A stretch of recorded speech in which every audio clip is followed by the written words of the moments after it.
Do you want to average on the 50 seconds for 3x3 or stay tuned to figure out how?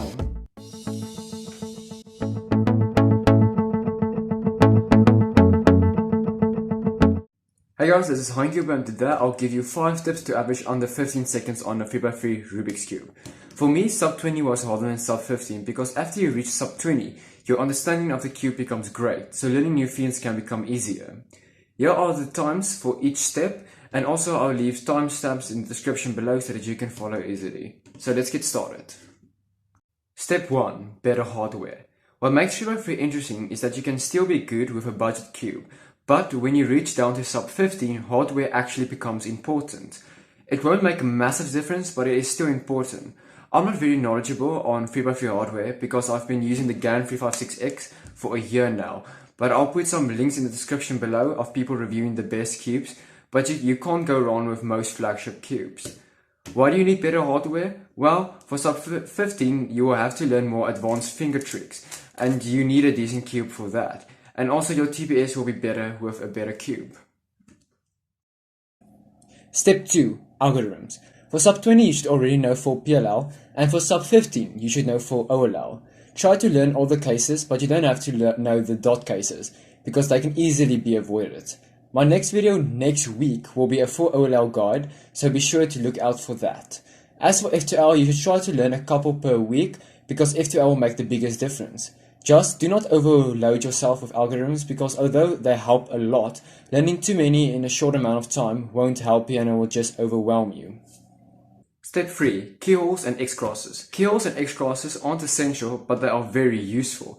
I quickly go through the basics of both of them, but I will do a more in-depth video about them in the future.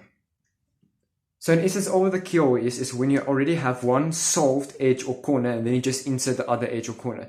So for normal F2L, you would have rotated, paired them, and then inserted it at the back. But there's a much faster way using keyholes. So for keyholes, when the edge is solved, then you can use D moves to insert where the corner should go. So the corner should go here. So you can do a D prime, insert the corner, and realign. But this is important. If you do it, for instance, with this slot, then this slot can't be solved because you are breaking it up. And the other way is if it's like here, then you can just bring this D move here and then just realign. So there are many different ways you can do it.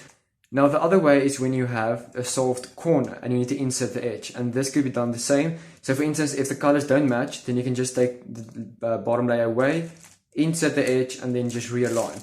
And if the colors were the same, you can just take the bottom layer away, sledge, and realign.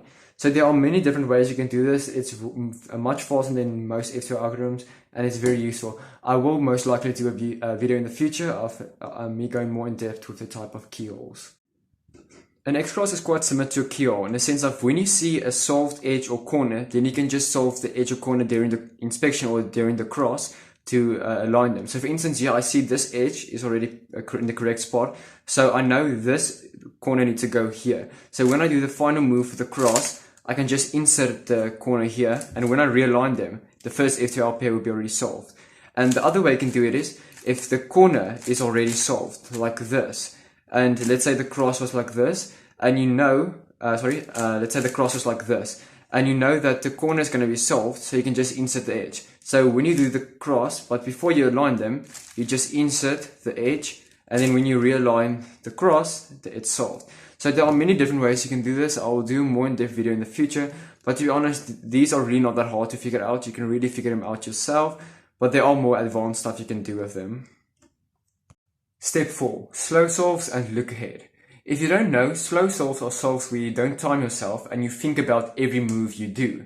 This will also help with look ahead because slow solves increase your knowledge on the cube. Do plenty of slow solves and try to find better ways to pair pieces and to solve the cross. For look ahead, a great practice is to close your eyes after inspecting the cube and trying to solve as many pieces as you can. If you can only do the cross, that's fine, but try to do at least one pair if it's possible. You can set up a CS time session where you type how many pieces you could solve, like I'm showing in the background now. If you solve the cross, that's equal to 4 points, and the first pair is equal to 2 points. So just do this and practice slow solves and look ahead, and you will improve immensely. Step 5. Practice. Just like with anything in life, the best way to improve is by practicing it. And this couldn't be more true in cubing. The truth is, no world-class cuber just picked up a cube and instantly became the best. It takes a lot of grinding and sacrifice to reach sub 15, but it's not impossible. A bad habit that I did with Megaminx was beating myself down if I didn't get a decent time, because I had such high standards for myself. But this is wrong, because you will have bad solves. But try to learn from them and keep on practicing and keep that positive mindset. Don't give up, because it is possible. It might take a week, a month, or even a year, but it is possible, and just keep on practicing.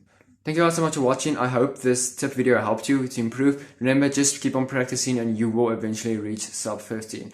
So at this point, I'm averaging 12 seconds, and as soon as I hit the sub 10 barrier, I will definitely make a how to become sub 10 video. But I might even make a how to become sub 12 video before that. So yeah, I hope you guys enjoyed. Please leave a like and subscribe, and peace.